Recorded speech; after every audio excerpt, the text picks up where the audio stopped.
paz do Senhor para os irmãos. Vamos estar fazendo uma leitura aos Hebreus, capítulo de número 2, e o verso de número 3, aos Hebreus, capítulo de número 2, o versículo 3.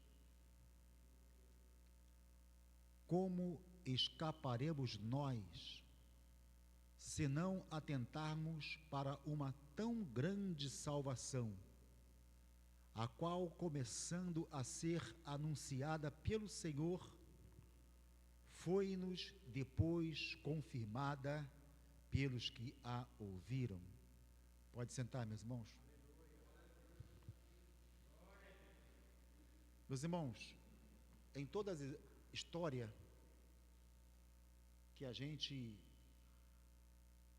observa na Bíblia, sempre Deus, Ele se propôs de livrar o homem, livrar a humanidade, livrar os seus filhos de qualquer tipo de mal. A gente observa que lá em Gênesis, quando a terra estava dominada pelo pecado, e Deus, Ele fala com Noé, para que Noé construísse aquela arca. O meio de escape para aquela ira de Deus só se daria se atentasse para o que Noé estava dizendo. Mas como as pessoas não acreditavam num possível dilúvio, até então entende-se que não se chovia naquela época, e era uma novidade, um assunto desse não era cabível. Ele era imaginação talvez de um louco, e eles não atentaram para uma tão grande salvação. E o que aconteceu? Veio o dilúvio e, como diz em Mateus, levou a todos. Simplesmente isso, morreram. Foi somente salvo Noé, a sua família. E Deus, ao longo da história, Ele sempre veio conduzindo o homem e querendo que o homem se arrependesse de seus pecados. A gente sabe que o próprio Deus, mesmo que seja uma figura de linguagem, Ele se arrependeu de ter feito o homem. A gente entende que Deus não se arrepende como nós nos arrependemos, mas Ele mudou de ideia. Mas como era obra-prima da sua mão, o que Ele fez? Ele criou todos os recursos, todos os meios, para que o homem viesse a escapar ou livrar de sua ira. Porque Deus, Ele mesmo sendo um Pai misericordioso, Ele nunca combinou com o pecado, ou como se diz, coadunou com o pecado, concordou com o pecado. E a gente vai ver mais à frente que quando Ló está naquelas regiões de Sodoma e Gomorra, e o pecado ali estava extremo, e Deus ordena que eles fugissem daquela cidade, pois ela seria exterminada ou consumida pelo fogo, o escape só se daria se eles atentassem para a mensagem que Deus ordenara a Ló. E Deus falou com Abraão, e Abraão passa essa informação para Ló. Mesmo eles ouvindo a mensagem que a cidade seria destruída, não acreditaram. Como eles iriam escapar se não atentassem para uma tão grande salvação? Então a gente sabe da história. Ló, sua esposa e suas filhas saem da cidade. A gente vai entender que mais tarde a ordem era não olhar para trás, mas a mulher de Ló, ela olha para trás. Isso denota pessoas que às vezes realmente não se desprende daquilo que Deus está mandando, ordenando a deixar. Deus fala, larga isso, mas a pessoa continua ainda com o coração lá. Às vezes o físico não está, a pessoa tira o físico, mas o sentimento, a mente, a alma ainda está naquilo, e isso é muito perigoso, não é verdade? Quanto de nós às vezes estamos na igreja, mas o nosso corpo só está na igreja, mas a mente está em outro lugar. E acontece das vezes que você está num outro lugar e a mente está na igreja, não é verdade? Por exemplo, uns períodos que você tira umas férias no hospital, você está em todos os cultos, cultuando com os irmãos, a mente não sai de lá.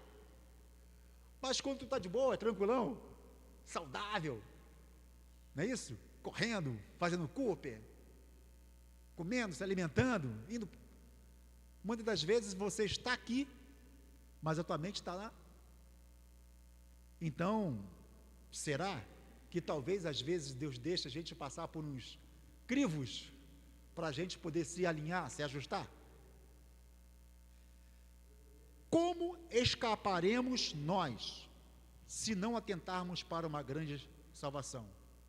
Então a gente vê que Ló com sua família sai daquela cidade, e aquela cidade ela é subvertida, porque eles atentaram para uma tão grande salvação. E se os outros que estavam lá tivessem atentado, seriam livres? Sim, porém não atentaram para uma tão grande salvação. Deus sempre livrou os seus filhos. A gente observa o caso de Israel no Egito. A princípio, o Egito foi bênção para Israel. Depois que a fome acontece, Deus trabalha de uma maneira que a gente não entende, e José já está lá no Egito para receber a sua família. E dentro desses detalhes todos que vocês já conhecem, o povo de Israel vai crescer dentro do Egito e tornou-se um povo forte, um povo muito poderoso, de maneira que o faraó da época já de Moisés já não conheceu José, e o povo estava ali forte. E quando Deus fala com Moisés para que Faraó liberasse o povo para adorá-lo no deserto, aí começou as provas, e as provações vieram. Faraó, ele não satisfeito, começou a castigar o povo grandemente, até que o povo precisou atentar para uma grande salvação. Qual foi essa grande salvação? Olha, à meia-noite, o anjo exterminador vai passar. Vocês colocam sangue nos umbrais das portas. E deu orientação para comer as ervas, tomar as ervas amargas, comer o cordeiro assado, que seria a Páscoa do Senhor. E eles teriam que estar com os lombos cingidos, ou seja, com as malas, com tudo preparado para uma saída iminente. Não é isso? E o que significava isso? Estarem atentos para uma tão grande salvação. E quando houve a ordem e que Moisés guia o povo e que eles estão agora frente ao mar, o mar à frente, o exército inimigo atrás, e agora qualquer um tremeria na base. Moisés, como homem, claro, sem dúvida, e ele começou a clamar, e o Senhor disse: Moisés, por que clamas a mim? Porque tem hora que a gente pensa que tem que clamar. Existe o período de clamar e existe o período de agir. Naquela hora, já não era o momento de clamar, era o momento de agir. Muitos de nós, às vezes, queremos agir quando tem que clamar, e às vezes clamamos quando tem que agir. E Deus disse para ele: Moisés, por que clamas a mim? Diga ao povo que marche. Marchar para onde? Em direção ao mar. Toca, Moisés, nas águas. As águas abriram-se. Como eles escapariam se não atentassem para uma tão grande salvação? Se eles duvidassem: como, Senhor? Aqui está o mar em nossa frente. E qualquer tipo de dúvida poderia ser transtornos para eles. Quer ver um exemplo? Números, capítulo de número 13. Deus escolhe 12 homens, cada um representante de uma tribo, e diz para eles assim: olha, vocês irão entrar na terra que eu tenho prometido a dar a vossos pais, e lá vocês vistoriarão a terra. E diz que esse trajeto duraria mais ou menos um trabalho de 40 dias. 40 na Bíblia é um número que corresponde a limite de provações. E eles foram. Nesse espaço de tempo, eles retornam e trazem de lá cachos de uvas que teriam que ser carregados por 2 homens. Imagina. Agora eles voltam e vão trazer o relato para Moisés. Moisés, realmente vimos a terra. Ela é desse jeito mesmo. Ela mana leite e mel. É uma terra abençoada. 2, Josué e Calebe trouxeram esse relato positivo A visão deles foi uma visão positiva, uma visão determinante, uma visão objetiva, um foco, uma visão de outro nível. Agora, as circunstâncias, as dificuldades, o percurso, o tempo para vistoriar a terra foi justamente igual ao dos demais. Todos tiveram a mesma experiência, só que a visão foi diferente. O que difere de cada um de nós aqui nessa terra, enquanto fazemos a obra de Deus? Todos estão sujeitos às intempéries, melhor dizendo, estão sujeitos à doença, aos vírus. Todos estão sujeitos a serem assaltados. Todos nós estamos sujeitos a sentirmos frios, a ficarmos desempregados, a passarmos dificuldades. Todos nós estamos sujeitos a recebermos elogios, a críticas, tanto construtivas quanto destrutivas. Todos nós passamos pelos mesmos crivos, pelas mesmas experiências, sim ou não? Sim ou não? Todos nós. E qual a diferença de um para o outro? É a visão que tem. Cada um enxerga diferente, cada um tem um foco diferente, cada um tem um objetivo diferente.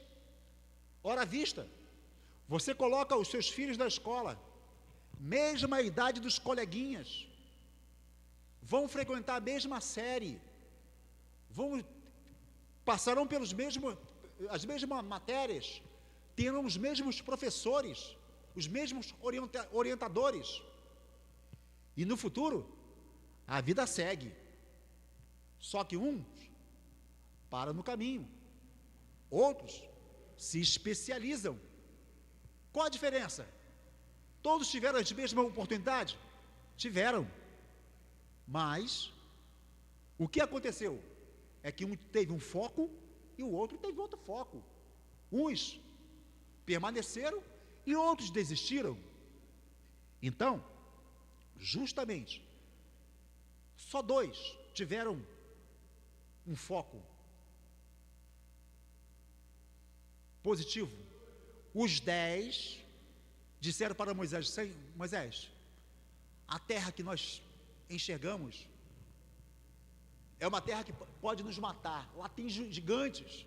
Eles viram pelo lado negativo, não viram que era uma promessa, não observaram que era a promessa de Deus, não observaram que o Deus que durante a passagem do Mar Vermelho, e até mesmo antes, enquanto não passavam, o Senhor fez sinais e caminhou com eles no deserto. Sabe o que resultou isso para eles? Esses 10 não atentaram para uma tão grande salvação. E por essa razão, prejudicaram um grupo tremendo. De 40 dias que eles iam obter a vitória, passaram-se, simplesmente multiplicou. Passaram-se para 40 anos. 40 dias para 40 anos. Por quê? Ah, não, mas diz que a maioria está com a razão. Será que a maioria está com a razão? Nem sempre a maioria está com a razão. A maioria fora da direção, a maioria sem visão de Deus, não está com a razão. Como escaparemos nós? Então, Deus livrou o povo de Israel do Egito. Deus também tirou-os do deserto. Eles conseguiram escapar do deserto. Porém, aquela geração incrédula, aquela geração problemática, foi ficando para trás. Agora, entrou um novo povo na terra do Egito.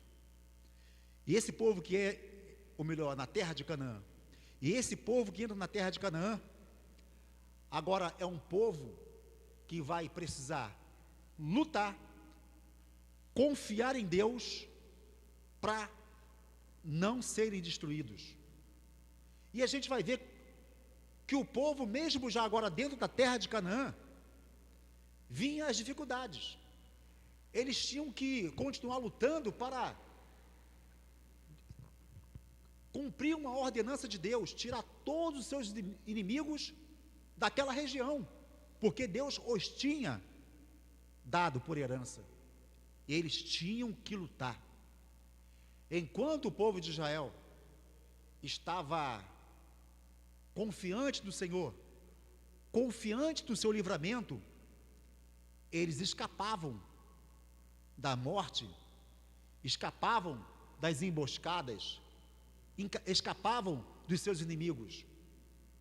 Mas quando eles não confiavam no Senhor, eles perdiam a batalha, perdiam a luta. Agora, o autor aos Hebreus, ele vai fazer justamente aqui um apanhado, vamos dizer assim, falando que Cristo, Filho do homem, é superior aos anjos, ao sumo sacerdote, idôneo e compassivo. Ele vai falar, portanto, convém-nos atentar com mais diligência para as coisas que já temos ouvido, para que em tempo algum nos desviemos delas. Aí no versículo 3, como escaparemos nós, se não atentarmos para uma tão grande salvação, a qual, começando a ser anunciada pelo Senhor, foi-nos depois confirmada pelos que a ouviram. Por que uma tão grande salvação? Porque Deus, Ele proclamou a sua ira futura. Desde lá, do Gênesis, a ira de Deus sempre foi tremenda quanto ao pecado, quanto à iniquidade, quanto o mal do homem.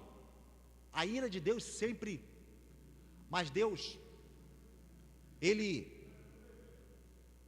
fez o seguinte, já destruímos a terra com água, já destruímos com fogo, não vou fazer mais isso.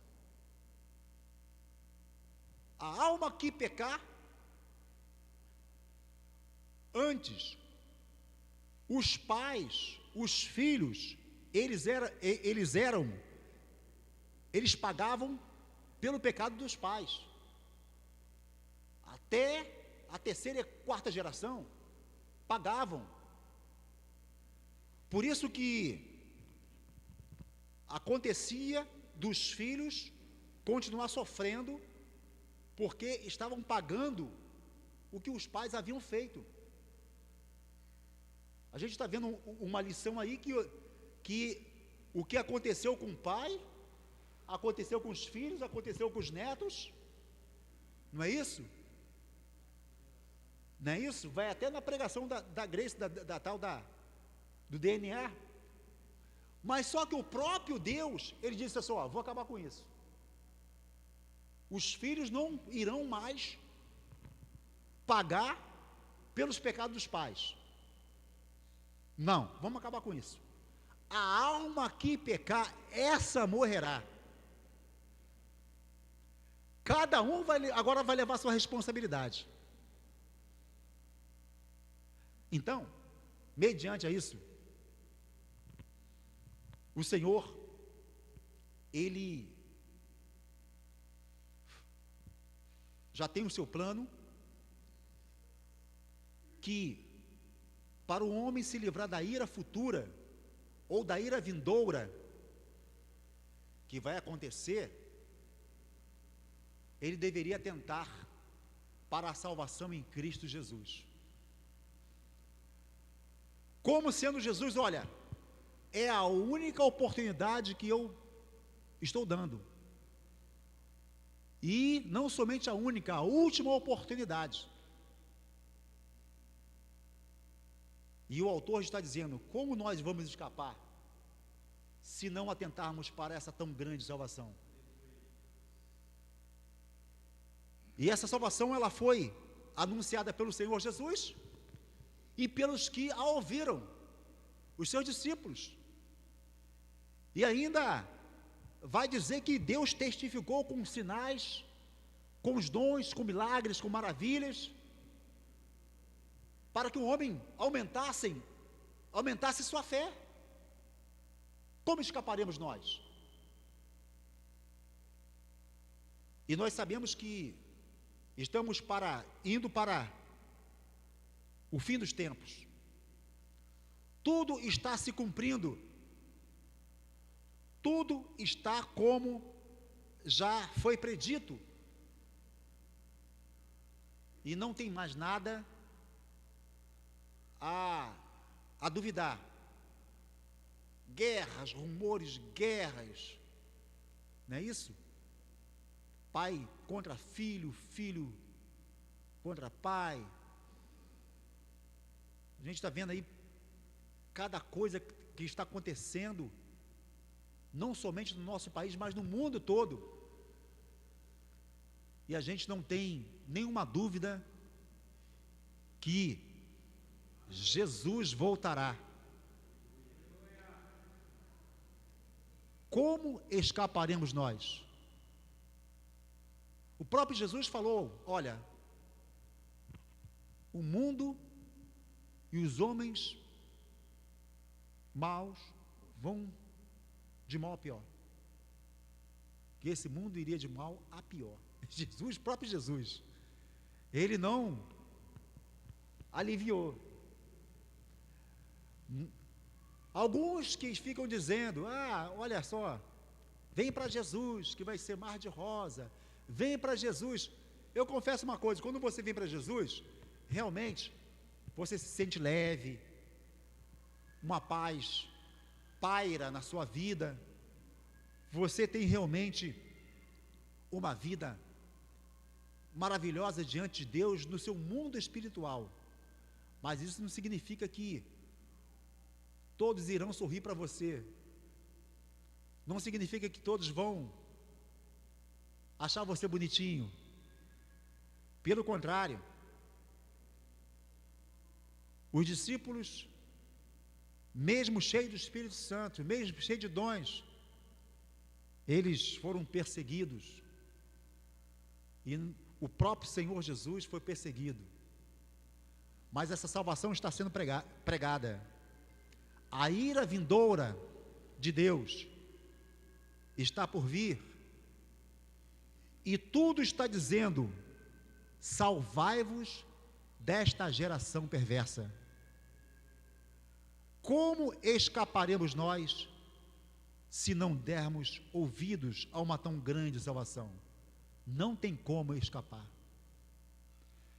Havia um hino que dizia assim: meu amigo, hoje tu tens a escolha,